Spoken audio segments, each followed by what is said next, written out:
Good morning, everybody, and welcome to Jason Mackey's First 10, a quick hit podcast to get you ready for the day. Today is Thursday, July 11th, and it's kind of a rough one, isn't it? Happy Paul Skeens Day to everybody who celebrates, by the way, and I think we maybe need this. It's been a time in Pirates land. I'll get to that. Tough 9-0 loss yesterday in Milwaukee. Started off with some Taylor Ward rumors. Turns out those are in process or not quite true. Just a weird time. And then the day closed with a report from some politicians sort of calling out the Pirates for their spending habits and how they've managed things over the past couple of years. We'll get into that.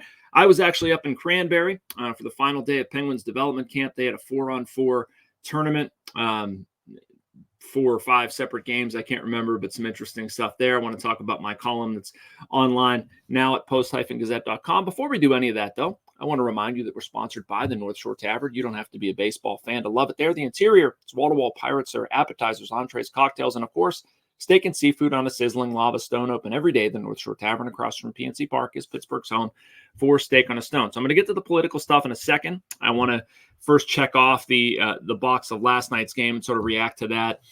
It is confounding, and I'm not telling you all anything you don't know, that the Pirates are just not able to gain any traction. I think it's been 53 games since they've won or lost 3 in a row. That is maddening. It is absolutely maddening. You would even think, just law of averages, like they're going to go through a skid and lose 8 in a row. Not that anybody's rooting for that, right? But you'd think you'd get hot at some point and win 8 in a row. And they could really stand to have something like this. I think it's been one of the stranger things that I've seen covering pro sports, that a team just can't get on any sort of roll and carry momentum from one game to the next. Why is that? I get asked that a lot. And I think with the Pirates, there's an interesting thing here to delve into or to highlight. Think about their approach and think about hitting. Hitting is contagious. Swing your way out of a slump. Keep swinging a hot bat or whatever. What are you doing by putting the bat on your shoulders? And that's happened too much with this team. Approach-based. It's almost like taking the human element out of things where, you know what? Don't get in the way. Don't get in the way. If someone's pitching well, I'm not screwing with you. Somebody's hitting well, I'm not screwing with you. I understand that there has to be some approach in there somewhere, but at what point do you allow players' athleticism to take over and let them be them? If you're an aggressive hitter, if you're seeing the ball well, see it. Go hit it. Let's not overcomplicate the process. And sometimes I worry that's what this group does, and I've talked about that on here before. I think at the root of it, they mean well. They're trying to positively affect results. But I think at some point, when you're talking about maintaining momentum, even something as simple as lineups, which I know drives people crazy, and I understand why. But forget the lineup. You're putting the same guys out there. Let them be aggressive. Don't make them sit back. Don't encourage them to sit back. If they're seeing the ball well, go hit it well. Last night, you saw them strike out 6 times looking. Don't love that. The 5th time this season, pick this up from the broadcast last season, they've struck out 6 or more times looking in a game. That is that's staggering. They made Tobias Myers look like a Cy Young candidate. 8 innings of shutout ball, allowed 4 hits. Just frustrating. I know. I feel you. Martin Perez last night, 4 2/3, 9 hits, 5 runs, all earned, 3 walks, 5 strikeouts. I don't know what to make of Martin coming off the injured list. Was not good, was very good, was not good. They can't really afford that sort of, thing. They need some consistent production there. I mean, for the Pirates, $8 million, you're going to expect a lot more.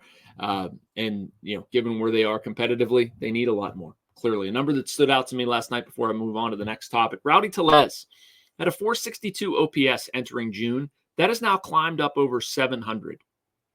We talk about frustrating things with the Pirates and what has gone wrong, but I think Rowdy Tellez just continues to deserve a lot of credit for how he's turned it around.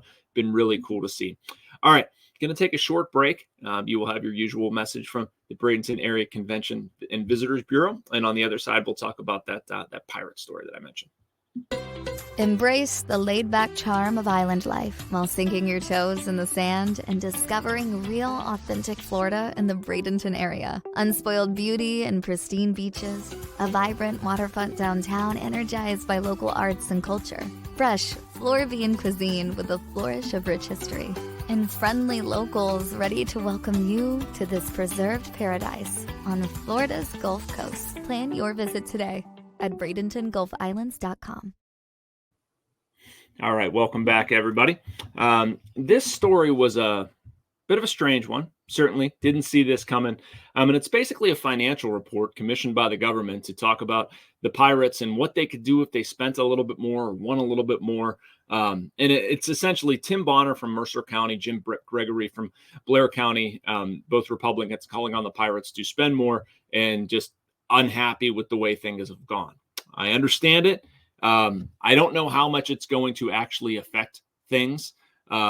It's basically going off of the lease at PNC Park expiring in 2030. And I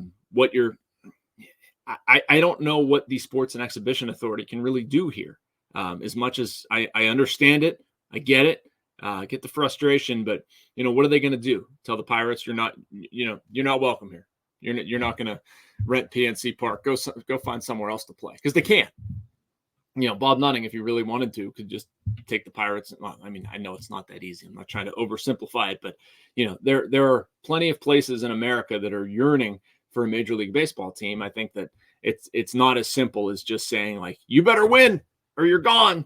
But even if I can disagree with some of the innards of this report, one of the things in there, they said if the Pirates won 3 more games each year, it would increase fan spending by $76 million. I don't know about that. If you look at what happened in 2012 to 2013, this argument was made. There's kind of an interesting exchange there between Mark Belko, who wrote the piece, and Brian Warecki, the Pirates VP of Communications. Comparing 2012, 2013, they had 15 more wins. It increased annual attendance by 2,100 per game. The report insists that if they won 3 more games, attendance would increase by 5,700 per game. Different times, I understand that. You're looking at the beginning of that 3-year run, where in 2012 was still somewhat quiet, didn't quite explode. I think it might be overshooting some things to say 3 more wins is going to net $76 million, but I get the big picture point. I'm certainly not arguing with people saying the Pirates should spend more and do more, and that would bring more people into the ballpark. I wrote that column last week about they should see what this can create. If the Pirates are good, this is the atmosphere that can be there. And I would hope that the Pirates don't need me or anybody else to tell them that, but I mean, you would like to see some activity, right? This is a great opportunity to capitalize on that. And we can take issues with the report, although I don't think anybody watching, listening here is going to take any issues with it. It's just the idea that politicians, people like that, are spending their time critical and unhappy with the Pirates. I mean, it's not nothing. This isn't people, these aren't people like on a message board or whatever upset about something. These are legitimate influencers who are growing tired of this stuff. And it is going to be interesting to see where it goes. So again, wanted to quickly highlight it. I can't get into anything as much as I want in 10 minutes, but I would urge you to check out Mark Belko's story and read for yourself. Very, very interesting. A couple other things I did want to highlight before getting out of here. And one is the Penguins development camp and that wrapping up. It's been an interesting thing to watch. And we talked yesterday with Tom Kostopoulos, the Penguins director of player development, I believe is his title. But I actually remembered covering TK as a player, made me feel a little bit old, but we talked to him yesterday and he talked about FSG pouring a bunch of time, money, resources, et cetera, into player development. And that's the subject of my column today. And, if you think back when Mike Sullivan took over, I made this point earlier in the week, they did that very well.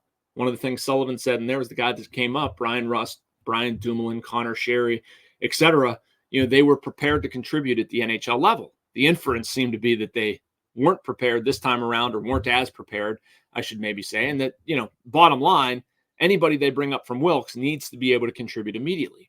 Sam Poulin, Valtteri Puustinen, Joel Blomqvist in goal. There are more. Jack St. Ivan, he showed some good stretches. But anyway, they need to nail this. And I think we're seeing seeds of it at development camp. There's some good stories there, certainly. Be curious to see what happens with Braden Yeager, Owen Pickering, et cetera. Sergei Musharov, the Russian goalie that I feel bad I might be butchering his name for a second day in a row, but he did a done a fantastic job stopping the puck all week.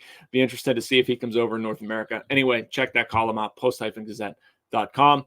Well, I'm out of time. Make sure you read Andrew Destin's Jim Leland story as well. I thought that was very good. And Leland talking about how the focus is going to be on him. Too bad, Jim. Has to be on you. Don't try to downplay it. Or if you do downplay it, we don't care. It'll be cool to see him celebrated in a little bit. Jim Leland talked about that. Make sure you like and subscribe. You can get this and all of the other content from Post-Gazette writers and columnists here on our North Shore Drive podcast network. I'll be back tomorrow, same time, same place. Talk to you then, everybody.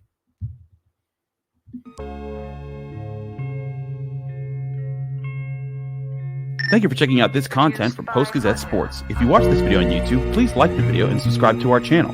For all of the sports coverage the Post-Gazette has to offer, visit post-gazette.com.